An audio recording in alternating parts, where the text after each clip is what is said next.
Goblin's New Year. Come, let's sit on the floor around the fire and watch those golden flames dance and leap.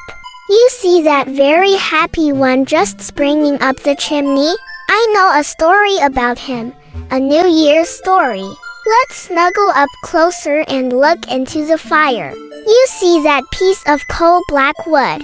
There at the end, there was a nasty little goblin once who looked just like a piece of coal. His clothes were all black. His round cap looked like a bit of coal. His pointed shoes were jet black, and his face was dark with dirt and an ugly skin. Altogether, he was a horrid-looking goblin, and he was just as hateful as he looked. There wasn't a single person who liked him. The birds hated him because he would wait after dark when all the baby birds were cuddled down in the nest, fast asleep. Then he would pop up from under the nest where he had been hiding and cry, "Morning time, wake up!" And all the babies would cry, "Chirp, chirp, Daddy, bring us our breakfast." It took a long time to put the excited babies to sleep again. Once midnight, that was the goblin's name, dropped a bit of twig down into a baby's open beak, and the poor bird coughed so hard that he kept the birds in the nests around awake all night.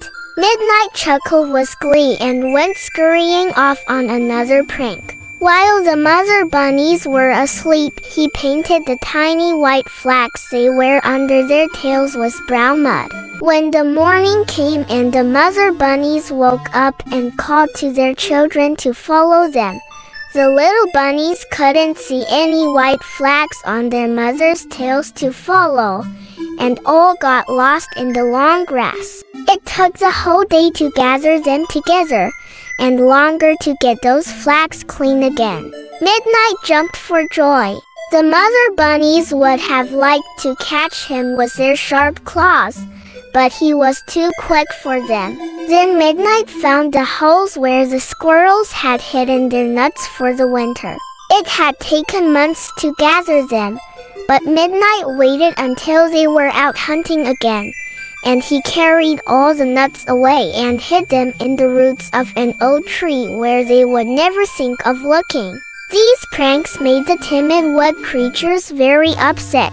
The birds, the rabbits, and the squirrels rushed after the goblin. The birds picked him with their beaks, and the squirrels and rabbits hopped after him with their claws outstretched.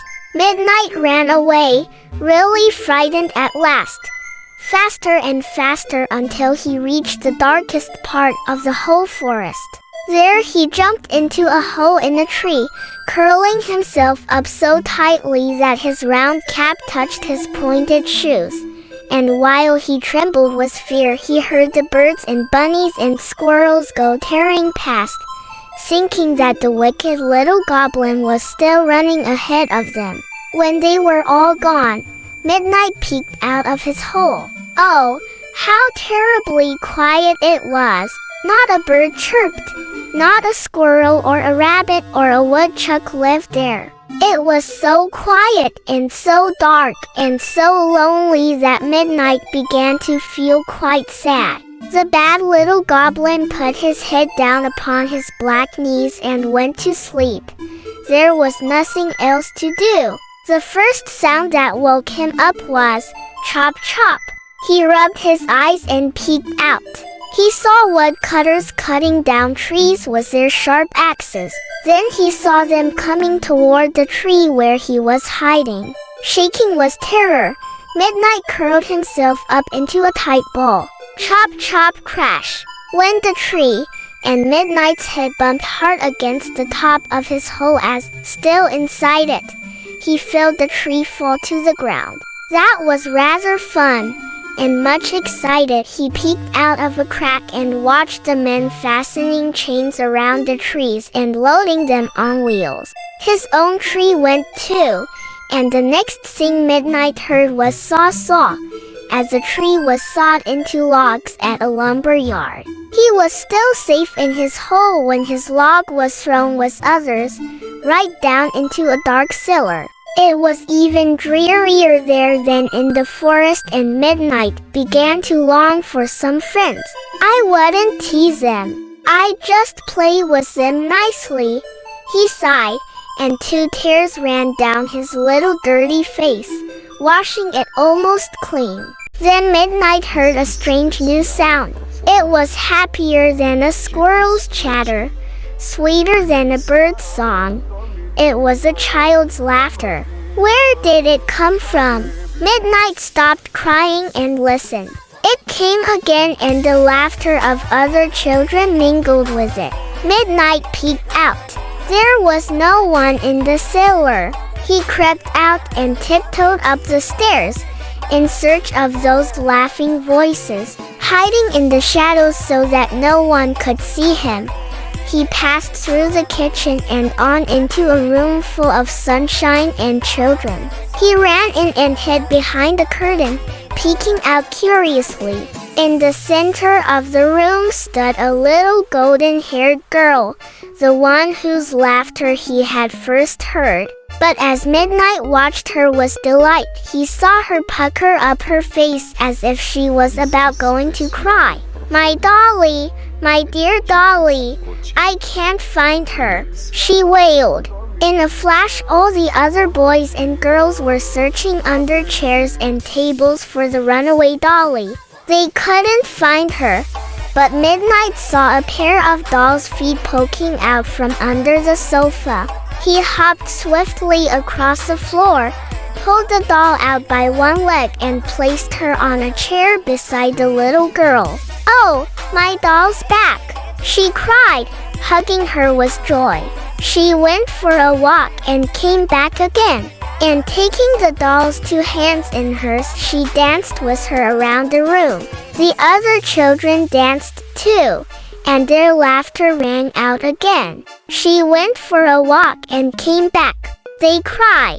Midnight had never seen or heard anything so merry. It made him want to dance also. But if somebody saw him, they would have kicked him out. But Midnight took care that no one saw him, except, perhaps, the children. He spent most of the time with them, and somehow they seemed to know that he was there and that he was their friend. Every evening when they had dinner, they put a bowl of milk in front of the fire for him. And when they came for breakfast, the bowl was always empty. I don't know how Midnight drank it without being seen, for he still slept in his log in the cellar and was asleep as soon as the children's heads touched their pillows. The children's mother was puzzled over that empty bowl, but she might have guessed there was a friendly goblin in the house by the way lost things were always turning up. "I can't find my watch," the mother would cry. "Come, children, and look for it. On the floor, under the rug, in the flower pots, and on the tables." The children looked. But hiding behind the curtain, Midnight had seen a bit of something gold shining through the tassels of the sofa. Quick as a flash, he pulled it out and placed it on the arm of the mother's chair. "Why, here it is!" she exclaimed. "How did it get there?" The children laughed and winked at each other, as though they understood. But how could they explain about the goblin to Mother? One morning, it was New Year's Day, Midnight slept longer than usual. He was curled up inside his log, so sound asleep that even the joggling of his home being carried upstairs didn't waken him. Then he was turned upside down, and opening his eyes, he peeked out of the crack and found that the log was about to be thrown onto the blazing fire. Crash! How hot it was! And then Midnight heard the children laughing. He poked his head out and saw them all sitting in front of the fire, watching the blaze. All around Midnight, red and yellow flames were dancing. So golden, so happy that Midnight forgot to be frightened. "I want to be happy too," he cried.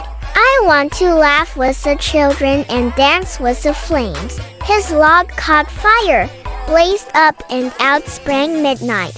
A little dirty goblin no longer. Instead, he was the shiniest, most dancing golden flame that you ever saw. For a few moments he just danced up and down with delight, then, waving and bowing to the children, he cried, "Happy New Year! Happy New Year!" and sprang up the chimney. When he reached the top, he saw a glorious sight. The sun shining on the snow and ice turned the world into a sparkling fairyland, and the sky was as blue as forget-me-nots. Midnight danced with the sunbeams over the glittering ice until he almost ran into a flock of little birds huddled down in the snow, too cold to fly. Their feathers were ruffled and they looked very miserable. "Come play with me," he cried, dancing around them.